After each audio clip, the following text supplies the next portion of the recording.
रूसी सुखोई 57 से क्या डर गया है अमेरिका। भारत के एरो इंडिया शो के लिए एक बड़ा इन्होंने ऐलान किया है, तो वहीं दूसरी तरफ देखने को मिल रहा है कि भारत ने चुपके कृत्रिम सूर्य बना लिया है। जानेंगे जियोपॉलिटिक्स में क्या कुछ चल रहा है। हमेशा की तरह जानने को मिलेगा बहुत कुछ। आइए जानते हैं इन खबरों को विस्तार से। भारत के बेंगलुरु शहर में होने जा रहे एरो इंडिया शो में अब अमेरिका का 5वीं पीढ़ी का सबसे आधुनिक फाइटर जेट F-35 और अपग्रेडेड F-16 नहीं आने जा रहा है। इससे पहले कहा जा रहा था कि 10 से 14 फरवरी तक होने वाले एरो इंडिया शो के दौरान अमेरिकी फाइटर जेट अपनी जोरदार ताकत का प्रदर्शन करेंगे। यही नहीं, ये भी कहा जा रहा है कि रूस अपना सबसे आधुनिक फाइटर सुखोई 57 भेज सकता है। रूस के राष्ट्रपति व्लादिमीर पुतिन इस साल भारत आने वाले हैं और मीडिया रिपोर्ट में कहा जा रहा है कि वह भारत को इस फाइटर जेट का ऑफर दे सकते हैं। ऐसे में अचानक से अमेरिका के F-35 को नहीं भेजने के फैसले से कई तरह के सवाल उठ रहे हैं।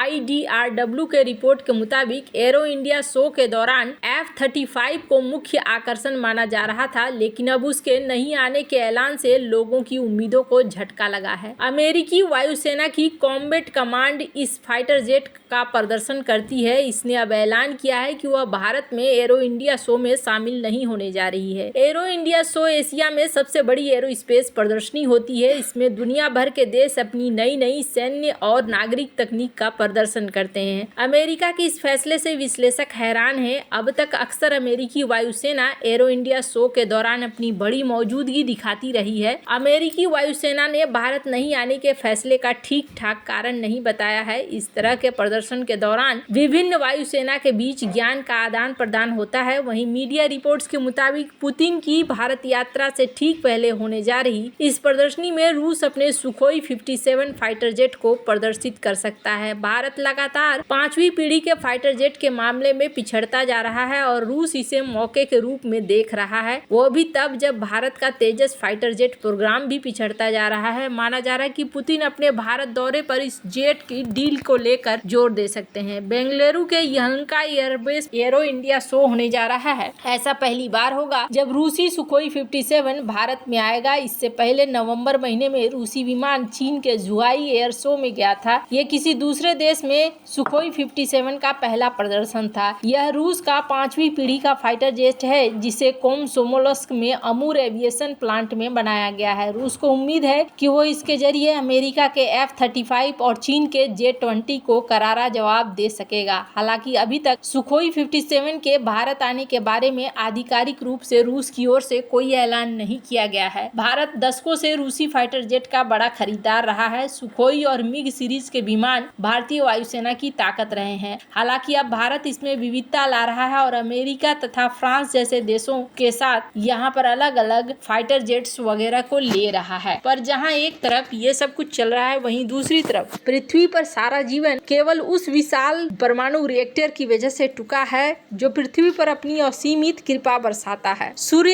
एक प्राकृतिक संलय ऊर्जा का पात्र है। अगर सौर ऊर्जा रुक जाए तो पृथ्वी पर जीवन ही असंभव हो जाएगा। अब दुनिया के सबसे तकनीकी रूप से उन्नत देश पृथ्वी पर एक लघु सूर्य बनाने के लिए एक साथ आए हैं। इसे दक्षिणी फ्रांस में बनाया जा रहा है। इसका नाम द वे रखा गया है, जिसे तकनीकी रूप से थर्मोन्यूक्लियर प्रायोगिक रिएक्टर ITER कहा जाता है। इस परियोजना पर मेड इन इंडिया लिखा हुआ है, जो पृथ्वी पर आदित्य का दोहन करना चाहता है। लेकिन अफसोस की बात यह है कि भारत की चमक भारत सरकार की नीतियों के कारण थोड़ा फीकी पड़ सकती है। यदि भारत को इस विशाल सहयोग की पूरी क्षमता का दोहन करना है तो यहाँ पर माना जा रहा है कि इसकी लागत बढ़ानी होगी। भारत ने इस रिएक्टर की लागत 20 बिलियन यूरो होने से अधिक की माना गया। इस विशाल प्रयास का उद्देश्य है कि एक कृत्रिम बनाया जाए सूर्य, और भारत ने आखिरकार इस दिशा में अपने कदम को भी बढ़ा दिया है। भारत ने यहाँ 20 गुना ज्यादा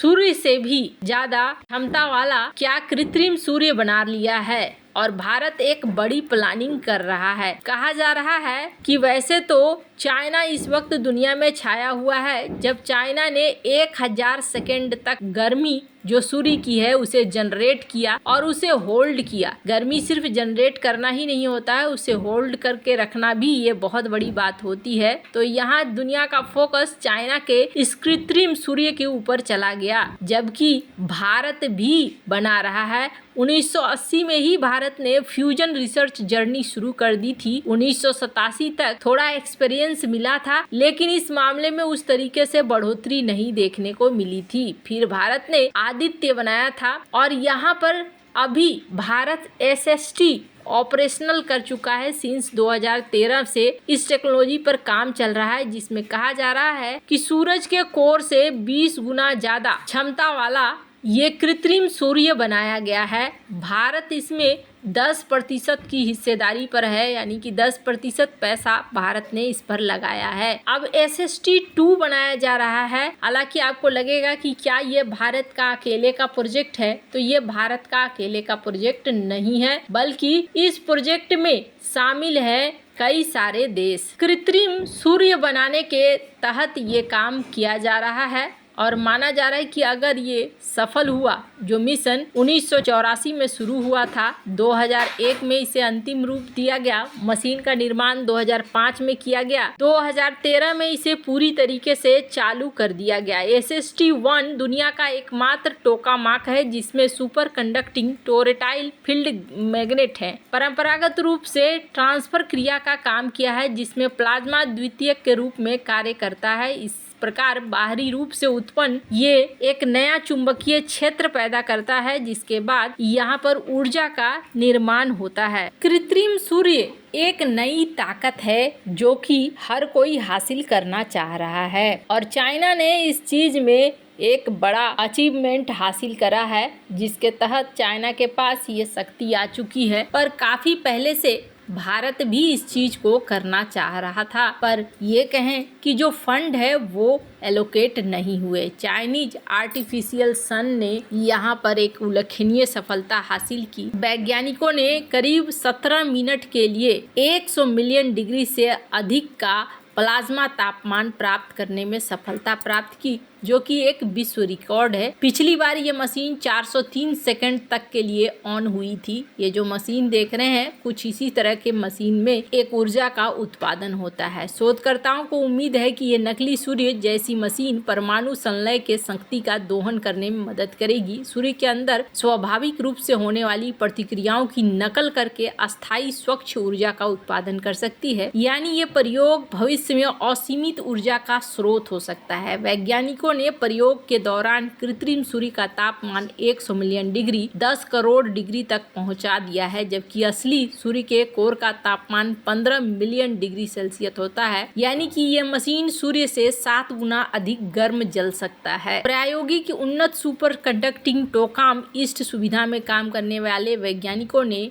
हाइड्रोजन और ड्यूटेरियम गैसों का ईंधन के रूप में इस्तेमाल किया गया है। क्या कह रहे हैं इनके वैज्ञानिक कह रहे हैं कि ये जो है फिर बिजली के लिए दिक्कत नहीं होगा। इसे एक नकली सूर्य कहा जा रहा है। माना जा रहा है इसको 2035 तक एक औद्योगिक प्रोटोटाइप फ्यूजन रिएक्टर बनाना चाह रहा है चाइना। वैसे आपको क्या लगता है इन सब मामले में, आपकी क्या राय है, कमेंट कर जरूर बताएं। जल्द मिलते हैं अगले वीडियो में नई खबर के साथ।